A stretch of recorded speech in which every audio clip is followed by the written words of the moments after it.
Welcome to ప్రజా television news. బులెటిన్ల ముందుగా headlines. Kashmir లోయలో రవాణాను సులభతరం చేయనున్న చీనా బ్రిడ్జి.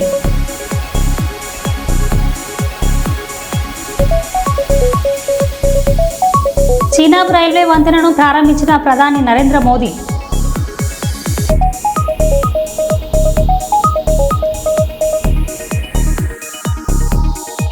హైదరాబాద్లోని నాలాలపై రాబోయే 4 నెలల స్పెషల్ డ్రైవ్ చేపడతామని హైడ్రా కమిషనర్ తెలిపారు.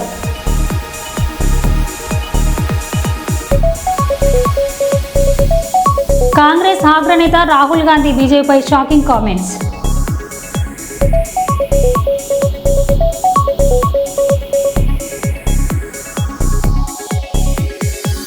త్యాగానికి సామరస్యానికి ప్రతీక బక్రీద్ పండుగ అని రామగుండం నియోజకవర్గ ఎమ్మెల్యే అన్నారు.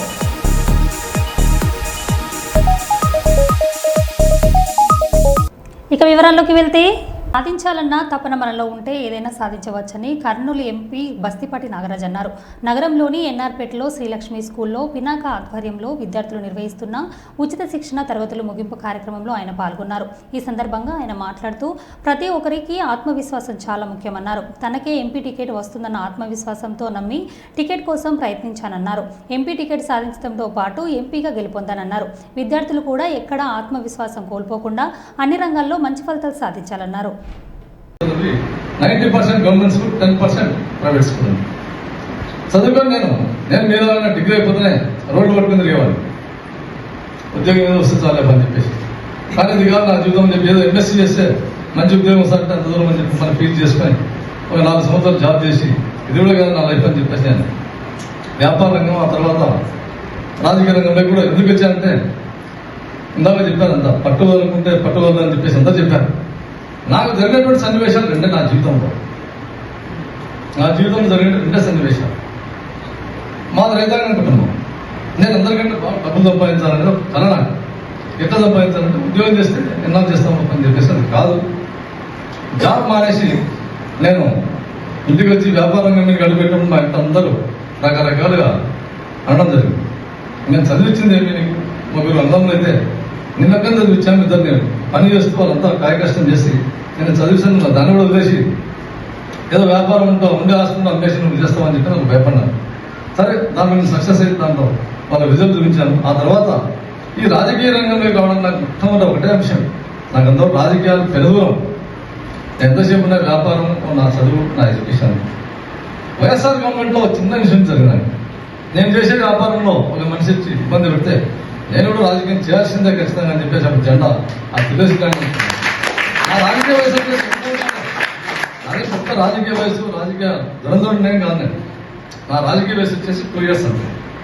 నేను లోకల్ బాడీ ఎలక్షన్స్ వస్తే 2 years గ్రామస్థాయిలో మొదలుపెట్టి కర్నూలు టౌన్కి ఎంపీపీకి పోటీ పడి ఒక ఓటుతో ఓడిపోతే నేను ఖచ్చితంగా ఇది ఓడిపోవడానికి కాదు, నాకు ఆ 2000 నేను అవమానంగా కిందకి వచ్చి నేను ఖచ్చితంగా చట్టసభల్లో ఒక ఎమ్మెల్యే అయినా కావాలా, ఒక ఎంపీ అయినా కావాలి. ఈ స్థాయి కూడా మనది కాదు. అందుకే ఈ ఓటమి జరిగిందో ఏమని చెప్పేసాను. ఆ కంచె మొదలుపెట్టి 2 సంవత్సరాల్లో నేను అహర్నిశలు కష్టపడి, ఎందుకంటే ఇప్పుడంటే రాజకీయాలు ఇద్దరికి తెలిసిన విషయమే, చాలా శత్రువులు దుర్భేద్యమైనవి. అటువంటి దాంట్లో నాకు ఏం ఉపయోగపడుతుంటే వాస్తవమే నాకు ఉపయోగపడిన సురగత లాంటివి నాకు ఏం ఉపయోగపడుతుంటే, ఇప్పుడు మీకు యాదగిరి గారు అయితేనేమి, ఇక్కడ యాజమాన్యం అయితేనే మీకు ఏమి పెట్టినప్పుడు పర్సనాలిటీ డెవలప్మెంట్, కమ్యూనికేషన్ స్కిల్స్ అంటే నాకు జరిగిన సంఘటన చెప్తాను. ఆ కమ్యూనికేషన్ స్కిల్స్ అనేటివి, పర్సనాలిటీ డెవలప్మెంట్ అనేటివి ఎవరి దగ్గర అయితే ఉంటాయో అటువంటి టైంలో పనికొచ్చే నీ అస్త్రం అవే. ఏమి ఎవరు నీ ఎంటర్ నీ యొక్క కెపాసిటీ ఆ రోజు నీకు బయటకు వచ్చేది. నేను రావాలి, నేను కొట్టాలంటే ఏం కావాలి? నీకు కమ్యూనికేషన్ స్కిల్స్ ఉండాలి, పర్సనాలిటీ డెవలప్మెంట్ నీ దగ్గర ఉండాలి. అందులో భాగంగా టికెట్ ప్రయత్నంలో భాగంగా అందరూ చేస్తా ఉంటే నాకు ఒక రోజు ఏం జరిగిందంటే చంద్రబాబు సార్ నుంచి ఫోన్ వచ్చింది. అందరూ ప్రయత్నం చేస్తాము. రోజు సాయంకాలం 6 గంటలకు సార్ నుంచి ఇంటి నుంచి ఫోన్ వచ్చింది. మీరు రేపు ఇంటర్వ్యూ కాండి అని చెప్పి సార్ వచ్చారు. నేను మళ్ళీ 2వ అడిగినా, ఇంత కరోనాలు చేయాలి సార్ అని చెప్పానంటే, లేదు చంద్రబాబు నాయుడు గారు రేపు 10 గంటలకు ఇంటికి రమ్మన్నారని. అంటే నాకు ఎవరైనా రాజకీయంగా గురువులు లేరు, నాకేం పెద్ద ఎవరైనా లేరు అన్నమాట. నేను ఆ రోజు 7 గంటలకు నేను అంతా రెడీ అయ్యి, నేను బేసికల్గా లెక్చర్ కాబట్టి నేను విజయవాడకి పోయిన తర్వాత సార్ దగ్గర ఇంటర్వ్యూ ఇచ్చారు. అంటే మీకు ఎందుకంటే సందర్భం కాబట్టి, సన్నివేశం కాబట్టి చెప్పాల్సి వస్తుంది. సార్ దగ్గరికి పోయేసరికి నేను ఇంటర్వ్యూ కోసం అంతా ఇంప్లిమెంట్ ఇచ్చాను. అంత పెద్ద పెద్ద తెలంగాణ అంత ఎంపీలు అందరూ పిలిచాడు. నేనేమంటున్నా అంటే ఎవరన్నా ఒకరు పోయిస్తే లోపలికి ఏమడిగారు అని ఒకసారి కనుక్కున్న తర్వాత నేను రెండో ఉంటానంటున్నా. కానీ ఫస్ట్ పై నాకు వచ్చింది, ఫస్ట్ పాయింట్ నాగరాజు గారు ఫస్ట్ రావాలని చెప్పారు. పోయిన తర్వాత సార్ దగ్గర చెప్తారంటే మీకు అందరికీ తెలిసిన విషయం, గౌరవ ముఖ్యమంత్రి వారి ముందర మనం ఒక్కసారి ఫస్ట్ టైం నా లైఫ్లో ఈరోజు ఎంపీ టికెట్ రావాలన్నా ఈరోజే, ఎంపీ టికెట్ పోవాలన్నా ఈరోజే, ఆయన దగ్గర మనం నిరూపించుకోవాలన్నటువంటి సమయం ఆసన్నమైందని చెప్పేసి ఆ సంకల్పంతో మక్కమని దీక్షతో నేను సార్ ఇంట్లోకి అడుగుపెట్టినప్పుడు నాకంతా తలుపులేసేసాను మొత్తం. ఎందుకంటే మీకు అన్ని తెలియాలా. కేడీసీసీ చైర్మన్ విష్ణువర్ధన్ రెడ్డికి శుభాకాంక్షలు తెలిపిన జర్నలిస్టులు, రాజకీయ కురువృద్ధుడు ఒక చేయితో ఎమ్మెల్యేని మరొక చేయితో ఎంపీని గెలిపించిన రాజకీయ కురువృద్ధుడు, మాట ఇస్తే తప్పని నాయకుడు, అత్యంత జనాదరణ కలిగిన నేత విష్ణువర్ధన్ రెడ్డి కేడీసీసీ బ్యాంక్ చైర్మన్గా ఎన్నిక కావడంలో జర్నలిస్టులు కలిసి పూల బొకే అందించి శుభాకాంక్షలు తెలిపారు. ఈ కార్యక్రమంలో జర్నలిస్టులు రవి, రంగా, వల్లి, జాకీ, శ్రీను, విజయ్, సుధాకర్, చెన్నైలు కలిశారు.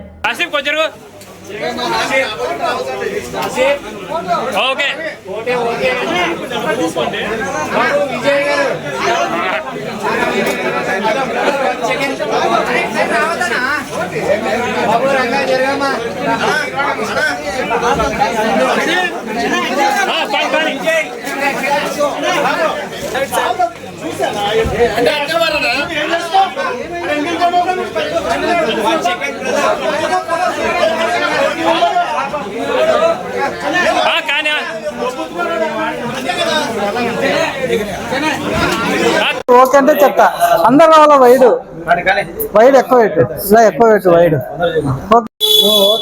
ఈరోజు రాష్ట్ర ప్రభుత్వం రైతు బిడ్డకి విష్ణువర్ధన్ రెడ్డికి కేడీసీసీ చైర్మన్ ఇవ్వడం మేము జర్నలిస్టు తరఫున సన్మానం చేశాము. కేడీసీసీ బ్యాంకు ఫస్ట్ స్థానంలో తీసుకుపోతారని విష్ణువర్ధన్ రెడ్డి మాకు చెప్పాడు. ఓకేనా? ఓకే, నేను చెప్తలే నెమ్మదిగా నేను చెప్తాను. ఆడియో ఓకే కదా మాకు?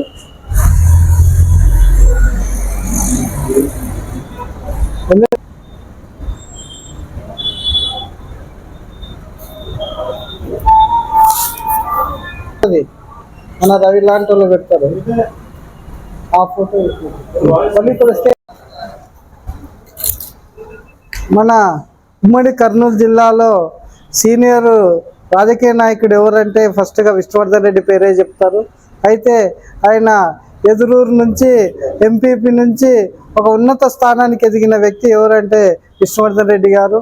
అయితే ఆయన చేతుల్లో సర్పంచ్లే కాదు, ఎంపీపీలే కాదు, జడ్పీటీసీలే కాదు, ఎమ్మెల్యేలు, ఎంపీలను చేసిన ఘనత ఆయనకు. అయితే ఈరోజు కేడీసీసీ చైర్మన్గా పదవి బాధ్యతలు చేపట్టడంతో మా జర్నలిస్టు తరఫున అందరం కలిసి బొకేలు అందించి ఆయనకు కృతజ్ఞతలు, అభినందనలు తెలిపినాము. ముఖ్యంగా తెలియజేయడం అంటే పేద రైతులకు ఎలా అయితే లోన్లు ఇచ్చి ఆదుకుంటున్నారో అలాగే మా జర్నలిస్టు మిత్రులు కూడా రైతులుగా ఉన్నారు, వాళ్ళకు కూడా కొంత లోన్లు ఇచ్చి కూడా ఆదుకుంటారని చెప్పేసి మేము కొత్తగా ఎన్నికైన చైర్మన్ గారికి కృతజ్ఞతలు తెలుపుతున్నాము. కనుక ఆయనకి పెద్ద నాయకుడే, పదవి చిన్నదైనా అయితే ఆయనలో సేవ చేయాలన్న దృక్పథం ఎక్కువ ఉంది కాబట్టి ఆ సేవ గుణం ఉన్న వ్యక్తి ఉండడంతో అవినీతికి తావు లేకుండా పరిపాలన చేసే వ్యక్తి కాబట్టి ఈరోజు 5వ స్థానంలో ఉన్న కేడీసీసీ బ్యాంకును మొదటి స్థానంలోకి తీసుకెళ్తారని చెప్పేసి మనమందరము జర్నలిస్టు తరఫున కోరుతున్నాము. Thank you. ఆంధ్రప్రదేశ్లో ఫుడ్ ప్రాసెసింగ్ యూనిట్లు ఏర్పాటు చేసేందుకు అపార అవకాశాలు ఉన్నాయని రాష్ట్ర పారిశ్రామిక, వాణిజ్య, ఫుడ్ ప్రాసెసింగ్ శాఖ మంత్రి టీజీ భరత్ అన్నారు. మంగళగిరిలోని ఆటోనగర్లో ఎంపీ ఫుడ్ ప్రాసెసింగ్ సొసైటీ ఏపీటీపీసీ కార్యాలయంను మంత్రి టీజీ భరత్ ప్రారంభించారు. అనంతరం ఆయన మాట్లాడారు.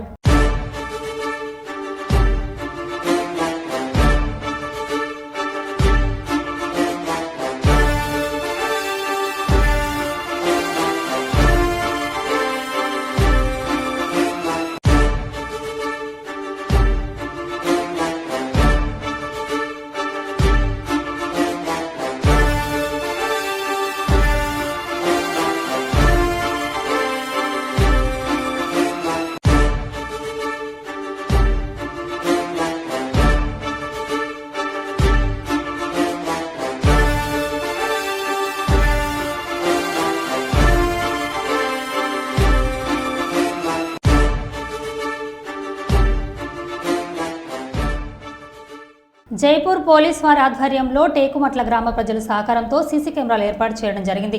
ఈ కార్యక్రమంలో ACP Venkateswarlu, CI Venuchandar, SI Sridhar అలాగే గ్రామ ప్రజలు పాల్గొన్నారు. పోలీస్ స్టేషన్ మీ ఊళ్ళో ఒక 15 మంది పోలీసులు మీ ఊళ్ళో ఒక కెమెరా ఉన్నాయంటే వచ్చే దొంగ కూడా వాడు ఏం చేస్తాడు, వారు ఈ కెమెరా ఉన్నాయని చెప్పేసి వాడు వెళ్ళిపోయే అవకాశం కూడా ఉంటుంది. రెండోది, మీరు ఎక్కడున్నా కూడా ఈ సీసీ కెమెరా మీరు ఫోన్లో చూసుకోవచ్చు మీ ఊళ్ళో ఏం జరుగుతున్నాయని. మూడోది, ఈ సీసీ కెమెరాలు 24 గంటలు పనిచేస్తాయి. మనిషి ఒక 8 గంటలు పనిచేస్తే ఆ టైంలో వాడు దుడ్డి కట్టాడు, సిగరెట్ అంటాడు, ఫ్యాన్ అంటాడు, పాన్ అంటాడు. ఈ కెమెరాలు మాత్రం నాన్ స్టాప్గా 24 గంటలు పనిచేస్తాయి. ముందు దాదాపు ఒక 2 నెలల మెమోరీ ఉంటుంది. 2 నెలల మెమోరీ కూడా మనం తీసుకోవచ్చు. కాబట్టి సీసీ కెమెరాలు అనేటివి మ్యాన్ పవర్ కంటే చాలా స్ట్రాంగ్. కాబట్టి మీరంతా ఈ సీసీ కెమెరాని భద్రంగా కాపాడుకోవాలంటే ఇంత సెన్స్ ఏంటంటే ఈ వైర్లు అన్లాక్ వైర్లు ఉంటాయండి.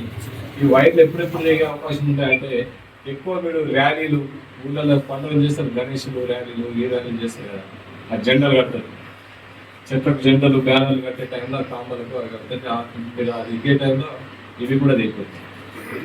కాబట్టి ఎవరన్నా వైరు తెగింది అంటే మీ ఊళ్ళో గ్రామ సభ పెట్టి అలాగే దండు పెట్టేయండి. ఎవరైనా ఇంటి ముందర కావాలని జరిగింది ఈ వైర్ని, ఈ కెమెరాని పక్కా పోలీస్ ప్రాపర్టీ, మీ ప్రాపర్టీ. ఎట్టి పరిస్థితుల్లో కూడా ఎవరు దీన్ని మిస్యూజ్ చేయదు. ఎవరైనా రాళ్ళ బట్టి పుట్టినా, ఎవరైనా నిధి బట్టి పుట్టినా కూడా ఖచ్చితంగా రికార్డ్ అవుతుంది. వాళ్ళ మీద కఠినమైన చర్యలు తీసుకుంటాం. ఒకవేళ సీసీ కెమెరా కావాలని ఎవరైనా వైర్ లాగినా కెమెరా ఎవరైనా పడగొట్టినట్టయితే, దస్తమైనట్టయితే చట్టపరంగా కఠిన చర్యలు తీసుకోవడం జరుగుతుంది. ఇది ఇంపార్టెంట్. మరొకసారి మీ అందరికీ సీసీ కెమెరాలు ఏర్పాటు చేసినందుకు అందరికీ కూడా ప్రత్యేకమైన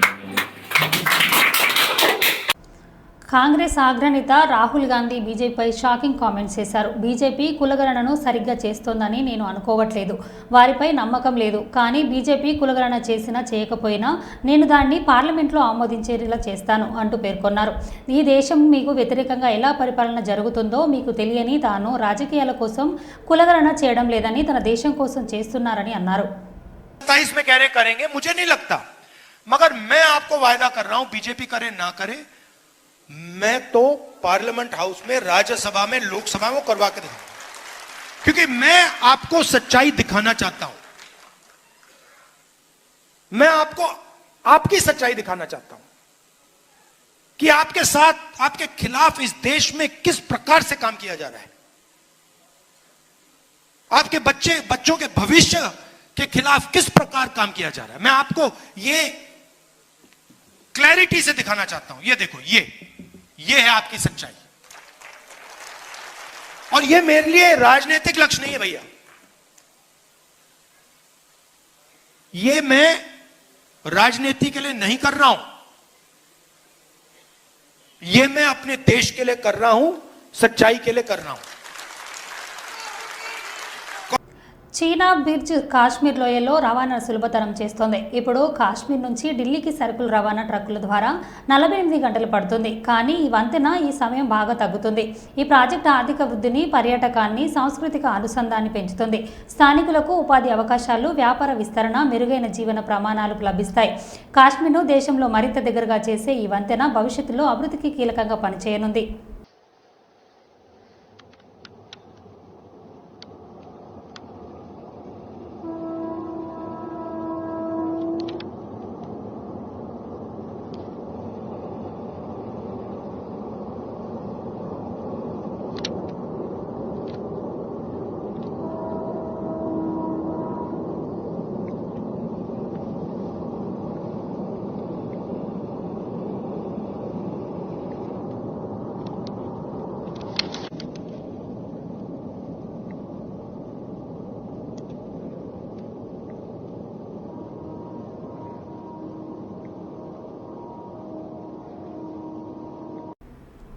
హైదరాబాద్లోని నాలలపై రాబోయే 4 నెలల స్పెషల్ డ్రైవ్ చేస్తామని హైడ్రా కమిషనర్ రంగనాథ్ తెలిపారు. నాలలపై అక్రమంగా నిర్మించిన కమర్షియల్ భవనాలను తొలగిస్తామని, పేదల నిర్మూలన అంశాలను ప్రభుత్వం దృష్టికి తీసుకెళ్తామని పేర్కొన్నారు. శుక్రవారం రసూల్పుర, పట్నీ సెంటర్లలో నాలాల అక్రమాలను కూల్చివేస్తామని చెప్పారు. హైడ్రా కూల్చివేతల్లో భాగస్వామ్యమై జీహెచ్ఎంసీ కంటోన్మెంట్, ఇరిగేషన్, రెవెన్యూ అధికారులను పర్యవేక్షిస్తున్నారు.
ప్రపంచంలోనే ఎత్తైన చినాబ్ రైల్వే వంతెనను ప్రధాని నరేంద్ర మోడీ శుక్రవారం ప్రారంభించి జాతికి అంకితమిచ్చారు. 359 మీటర్ల ఎత్తులో 1315 మీటర్ల పొడవుతో ఈ వంతెన నిర్మాణం అయింది.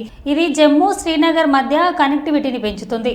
आन बान शान वो यहाँ लहराता हुआ नजर आ रहा है और ये तस्वीर जब प्रधानमंत्री नरेंद्र मोदी ने चिनाब पुल का उद्घाटन किया, देश को इसको समर्पित किया। जम्मू कश्मीर में किस तरीके से आखिर ये विकास सेतु का एक प्रतीक नज़र आता हुआ और साथ ही साथ ये नज़र आता हुआ कि भारत जो है वो कैसे आधुनिकता के शिखर पर आज पहुंच चुका है, तकनीक के शिखर पर आज पहुंच चुका है। तो ये तस्वीर है और इसके साथ साथ ना सिर्फ चिनाब बल्कि अगर हम बात करते हैं अंजी ब्रिज की भी, जो कि अपने आप में काफ़ी खास है, उसकी भी ये तस्वीर आप देख पा रहे हैं। ये वो अलग अलग टनल जो हैं, यहाँ भी प्रधानमंत्री नरेंद्र मोदी पहुँचे हैं। इन तस्वीरों में आप देख सकते हैं ये अंजी ब्रिज, केबल स्टड का पहला ब्रिज, इसका उद्घाटन यहाँ करते हुए नज़र आ रहे हैं प्रधानमंत्री नरेंद्र मोदी। तो दोनों ही जो पुल हैं चिनाब और अंजी ब्रिज, उनका उद्घाटन अब प्रधानमंत्री कर चुके हैं। अंजी ब्रिज जो कि हमारा पहला केबल स्टड ब्रिज है और यहाँ भी हम कह सकते हैं कि किस तरीके से जो इंजीनियरिंग का कमाल है वो नज़र आता है। आप देख सकते हैं ये 96 केबल्स जिनके वजह से ये जो पूरा ब्रिज है कैसे एक सपोर्ट इसको दे रही हैं। ये जो तमाम केबल्स हैं, करीब 96 केबल्स जिनका इस्तेमाल इसमें किया गया है। और उस గోదావరికని త్యాగానికి సామరస్యానికి ప్రతీక బక్రీద్ పండుగ అని రామగుండం నియోజకవర్గం ఎమ్మెల్యే రాజ్ ఠాకూర్ అన్నారు. బక్రీద్ పండుగను పురస్కరించుకొని శనివారం శారదానగర్, రామగుండం, ఫోరిక్ లైన్ ఈద్గాలలో జరిగిన బక్రీద్ కార్యక్రమంలో పాల్గొని ముస్లిం సోదరులకు కలిసి ప్రార్థనలు చేశారు. ముస్లిం సోదరులకు పండుగ శుభాకాంక్షలు తెలిపారు. ఈ సందర్భంగా ఎమ్మెల్యే మాట్లాడారు.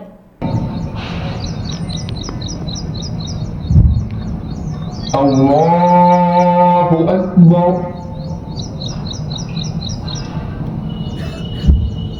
లిల్లాహి రబ్బిల్ ఆలమీన్.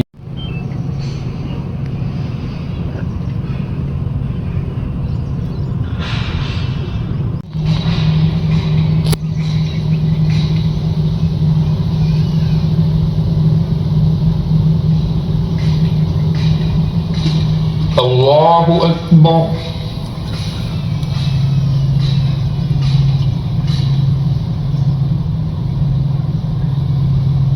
Allahu Akbar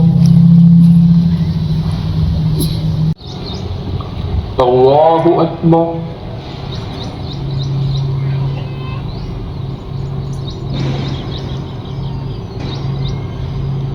Allahu Akbar.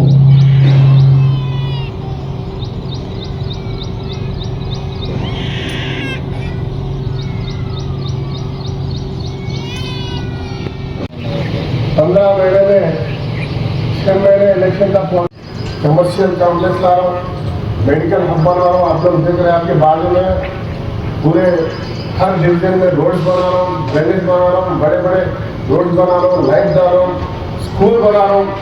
अभी तालीम के लिए बात कर रहे हैं 250 करोड़ से। मैं एमएलए साहब से गुजारिश करता हूँ कि हर हमेशा आते हैं ईदगाह पर, मोहब्बत का पैगाम देकर जाते हैं। जितना मैं कोशिश कर रहा हूँ, 15 महीने हो गया इलेक्शन बनकर, 5 महीना पूरे कोर्स हुए इलेक्शन कोडों में चले गए, लगभग 1 साल। जब एमएलए बना उस दिन से हमारे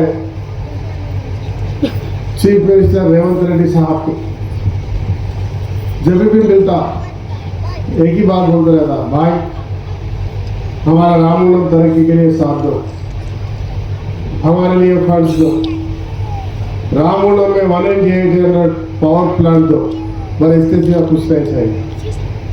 जब भी मैं देखा आज मेरा बेटा मेरे घर का सदस्य आज एमएलए बनाया, तो आज हमारे आवाम के लिए, यहाँ के लिए, कॉन्स्टिट्यूंसी के लिए, तेलंगाना स्टेट में एक मुद्दे पे चलने वाला हमारा भाई बोल के जो फकर से आप लोग सर उठा के बोल सकते हैं हमारा आदमी।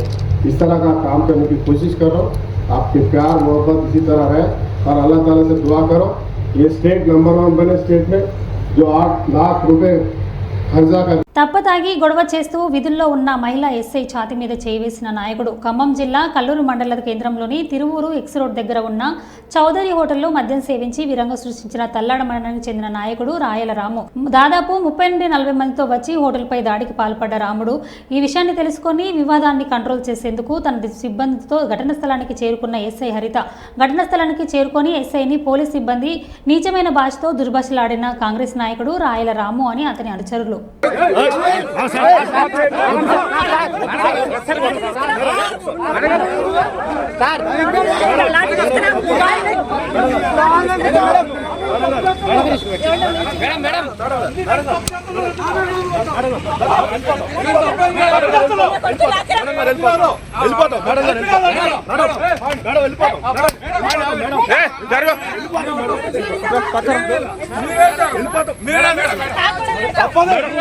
తప్పు చేస్తాను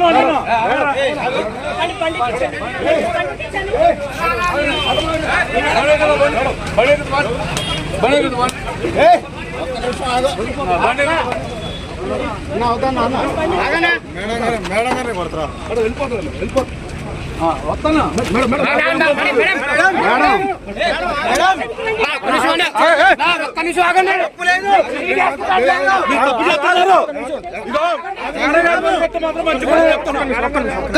తప్పు చేస్తున్నారు.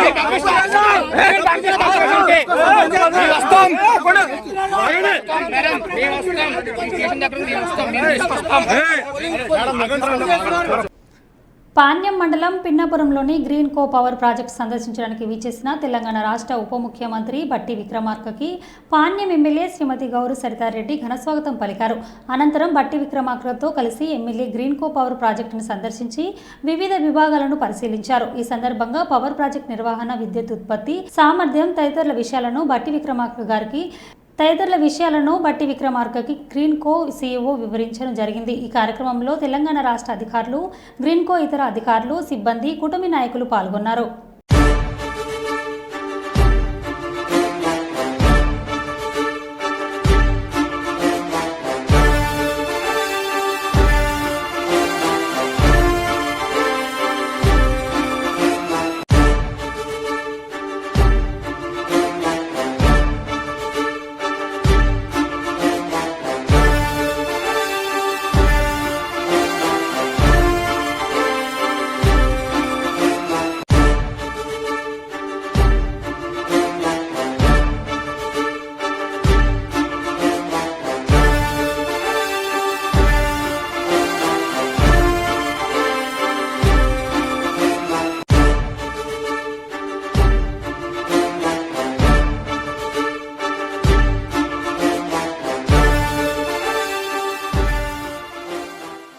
మరో బులెటిన్లో మళ్ళీ కలుద్దాం. Stay tune.